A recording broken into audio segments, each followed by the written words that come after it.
pessoal, aqui é o André Stanley novamente. Venho hoje com mais uma dica de leitura para vocês. O livro que eu vou indicar para vocês é esse aqui, ó, My Bloody Roots, a autobiografia do Max Cavalera.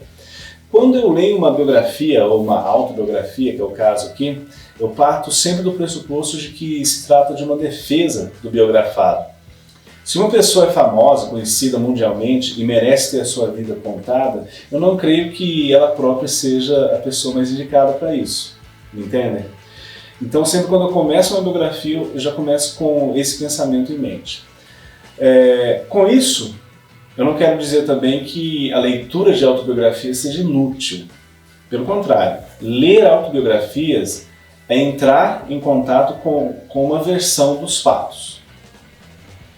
Cabe ao leitor confrontar essa versão com outras versões e tirar suas próprias conclusões desse debate, desse embate de versões, vamos dizer assim. E se vocês ouvirem um miado, é que tem um gato aqui me enchendo as paciências, ok? Galileu, quietinho. Vamos lá então, galera. No caso desse livro, escrito pelo Maximiano Antônio Cavalera, conhecido mundialmente como Max Cavalera, já vem à nossa mente os fatos que levaram ele a sair da banda que ele criou, o Sepultura. É óbvio que ele fala do assunto, né? Mas especificamente no capítulo 12, intitulado 1996, Tragédia e Traição. Eu também achei o título bem dramático, né? Mas é assim, né? Os músicos de heavy metal conseguem ser bem dramáticos quando eles querem. Temos aqui, galera, 17 capítulos, divididos em ordem cronológica. Ele vai relatando os eventos de acordo com o ano. Ele coloca lá, ano então, 1996 e por aí vai, né? Vamos então ao conteúdo do livro. O que ele nos diz? Antes disso, eu gostaria de esclarecer qual é o meu papel, ou seja, qual é o meu lugar de fala, vamos dizer assim. Eu fui um adolescente que cresceu ouvindo Sepultura, muitas vezes de forma involuntária, né? Foi o meu irmão mais velho que apresentou a banda para mim. Então, ele era bastante fã, ele tinha todos os discos. Eu achava muito pesado quando eu era adolescente. Eu gostava mais de hard rock, tipo Guns N' Roses, Kiss, Scorpions. Mas eu aprendi a gostar do Sepultura com o tempo, ok? O engraçado é que hoje meu irmão não ouve mais Sepultura e eu ouço pra caramba. Isso foi lá no início da década de 90, né? Então, pra vocês terem uma ideia, eu sou bem velho. Então, portanto, eu já estou familiarizado com todas as tretas, né, que aconteceu com a banda e todas as mudanças de formação e tudo mais. Eu li esse livro numa sentada, porque tudo que o Max tem a dizer tem relevância emocional para mim, né, porque eu cresci ouvindo essa banda, então eu estava curioso para saber a versão dele dos fatos. Na verdade, todos já sabemos, eles já foram em público falar e tal. Mas o interessante de ler aqui é que está muito bem mais detalhado. Para quem gosta de metal, é difícil ficar indiferente ao que aconteceu com a banda. Afinal, isso causou uma ruptura, né, entre os fãs também, não só na banda, mas tem fãs que não ouvem a banda depois da saída dos Irmãos Cavalera, né? O livro cobre toda a carreira do Max. Mas antes de falar sobre a formação do Sepultura com seu irmão, lá em meados da década de 80, ele fala da sua infância. Foi uma infância de sonhos. Meu pai jamais brigou com a minha mãe, nem mesmo uma só vez. Quase não discutiam, talvez um pouquinho de tanto em tanto. Ele não bebia, então não havia qualquer tipo de abuso na nossa família. Comparado ao que vi depois, nas minhas andanças pelo mundo, posso dizer que tive uma infância diferente daquela da maioria das pessoas. Então, é assim que ele descreve a infância dele, né, com os pais e tal. Porém, aconteceu uma tragédia. Quando ele tinha 10 anos, o pai dele morreu. Então, o senhor Graziano Cavalera morreu, e ele diz no livro que esse fato, de alguma forma, influenciou a sua, digamos, sua guinada ao mundo do metal extremo, né?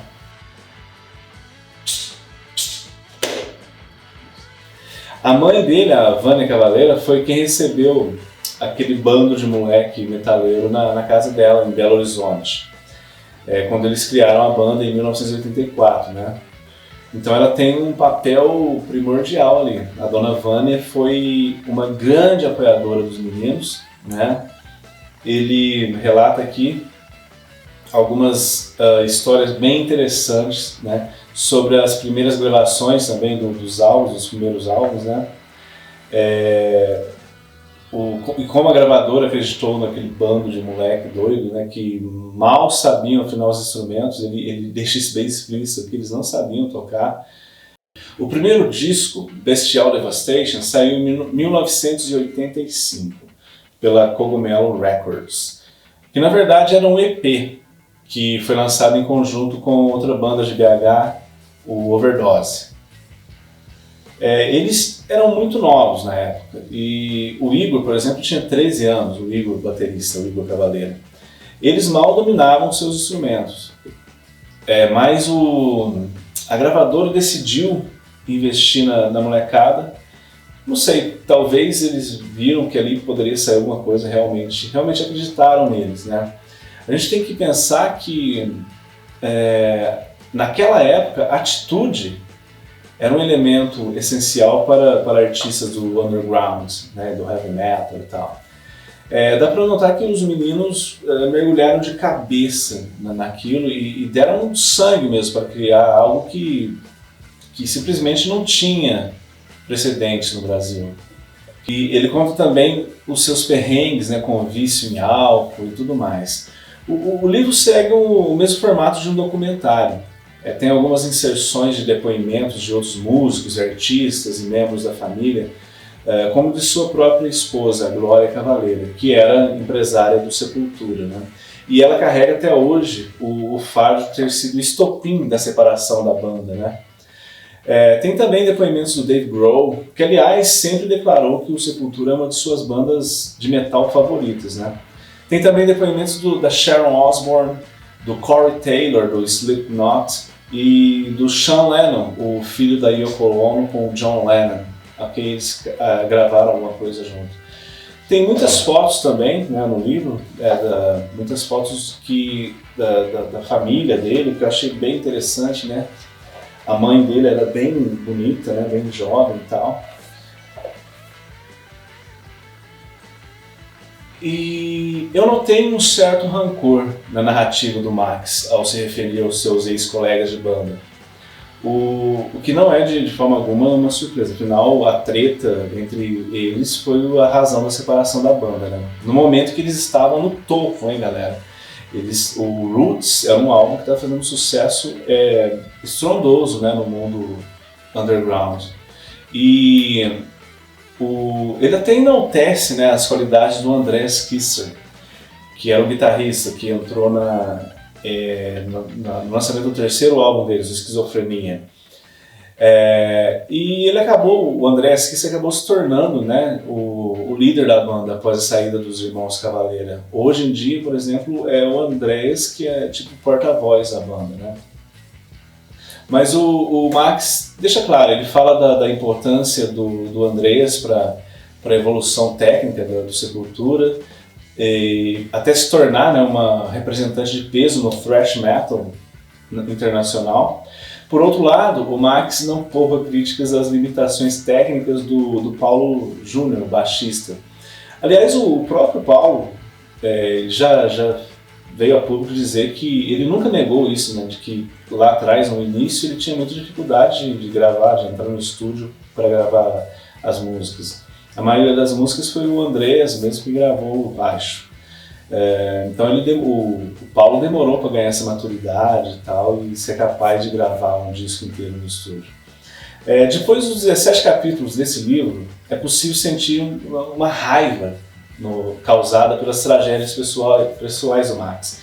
Primeiro a morte do pai, de forma precoce, depois a sua saída do Sepultura, que fez com que ele se separasse do Igor, né, do próprio irmão. Eles ficaram mais de 10 anos sem se conversar. Ele também fala da morte do seu enteado, que era um grande amigo dele, né, o filho da Glória. Ele fala do envolvimento pesado dele com o álcool e como a Glória, a sua esposa, salvou ele da queda eminente, né, no vício. Sobre a separação da banda, o Max relata o seguinte: deveria escolher entre ela e o Sepultura. Ela, no caso, a sua esposa Glória. Escolhi ficar ao lado dela. Não tinha a menor ideia do que faríamos a seguir. Lembro que o show da banda no Big Day Out, na Austrália, no mês seguinte, teve que ser cancelado. Enviei um comunicado à imprensa por fax. Não consigo me lembrar das circunstâncias em que o escrevi, mas sei que falava sobre como me sentia traído. Então, por aqui a gente vê que ele tem um rancor muito grande dessa sua expulsão, né? Que eles expulsaram o cara da banda que ele mesmo criou. Né? O próprio irmão, aliás, estava junto com os outros 3. O Sepultura era 4 pessoas, sempre foi uma banda com 4 pessoas. Né? Então, é simples, assim, de acordo com o Max, a versão dele, a banda decidiu demitir a empresária, que era a esposa do vocalista. O vocalista não podia aceitar que demitisse sua esposa e decidiu ficar com ela. E aí ele teve que deixar a banda. Então é bem simples, né, no caso do Max. Né? Fiquei bastante deprimido, me isolei em casa, sem querer ver ninguém. Pensava, o que faço agora? Porra, o Sepultura era o meu bebê, ou melhor, o meu filho adolescente. Na minha cabeça a banda nunca deveria se separar. Deveríamos crescer cada vez mais, e então, quando cada um foi para um lado, a minha vida virou de cabeça para baixo. E assim ele encerra o capítulo Sepultura, e segundo ele chamou de traição. Ao finalizar o livro, o sentimento que eu tive, e eu sei que isso deveria ser óbvio, mas é sempre bom esclarecer que essa é a minha opinião, viu, galera? Então vamos lá, o sentimento que eu tive é de que o Max Cavalera parece ser um adolescente crônico, mesmo na idade adulta.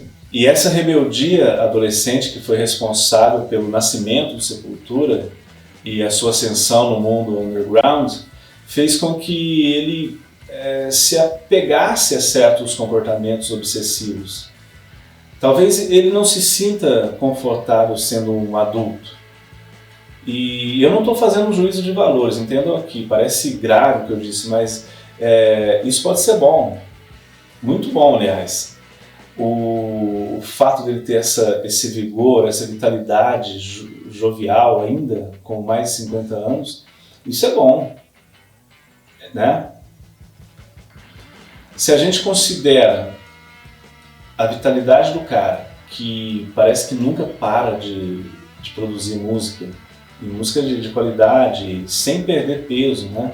Porque todas as bandas da mesma época dele, eles foram ficando mais suaves com o tempo. Ele não, né? O Max Cavalera, ele permanece, aliás, parece que o cara fica cada vez mais pesado, né? O último disco do Soulfly diz isso, é um disco bem agressivo. Então o Max é um músico único e insaciável. Por isso vale a pena ouvir todos os projetos que ele está envolvido de alguma forma. Né? Muitos desses projetos, ele relata aqui, todos esses projetos, né? Ele relata aqui o Nail Bomb que ele tinha quando ele ainda estava no Sepultura, que é muito pauleira, muito pesado. O Cavalera Conspiracy, que é depois que ele reatou com o irmão, né? Eles voltaram com esse nome, Cavalera Conspiracy. E também tem um projeto do Dave Grohl, Pro Bowl, né, que tem a participação de vários artistas e ele é um dos convidados. O livro também é um registro da formação do Soulfly, né, a banda que o Max fundou logo após a saída do Sepultura. E é onde o Max Cavalera deposita toda a sua criatividade desde então, desde que ele deixou o Sepultura. ele conta algumas histórias estranhas, né, desse período pós-sepultura. Estranhas e ao mesmo tempo interessantes. Ele revela uma história bem bizarra sobre enterrar as fitas originais que eles gravaram do primeiro disco, não as fitas, né, a matriz do CD que eles gravaram, né? A matriz é o CD que eles gravaram para fazer as outras cópias, né? Eles enterraram essa matriz no chão, né, por 24 horas. Era alguma coisa a ver com energia e tal, coisa... eu chamaria isso de resquícios supersticiosos típicos do brasileiro nato. Né? O brasileiro é muito supersticioso. E no caso do Max, a gente fica sabendo também que ele foi iniciado na Umbanda por influência da mãe dele. Então talvez essa questão ritualística vem da religião, né, que ele professa, que é o umbandismo. Enfim, é um livro importante para a cena internacional do heavy metal e essencial para quem quer entender um pouco sobre as dificuldades das relações entre banda e empresários. Ok? Isso é muito importante. Principalmente quando o empresário tem família constituída com um dos membros da banda. E o Sepultura sentiu isso na pele, né, galera? Então, para quem tem banda, isso é uma lição, né? Será que é interessante que um parente ou alguém envolvido afetivamente com alguém da banda, será que essa pessoa é a mais indicada para empresariar a banda? Não sei, fica aí a dica. Então é isso aí, galera. Ó, My Bloody Roots, a autobiografia do Max Cavalera, que é de 2003, foi lançado pela editora Agir, então vale a pena. É isso aí, galera. É isso aí, galera. Até a próxima. Hasta la vista, baby. Tchau.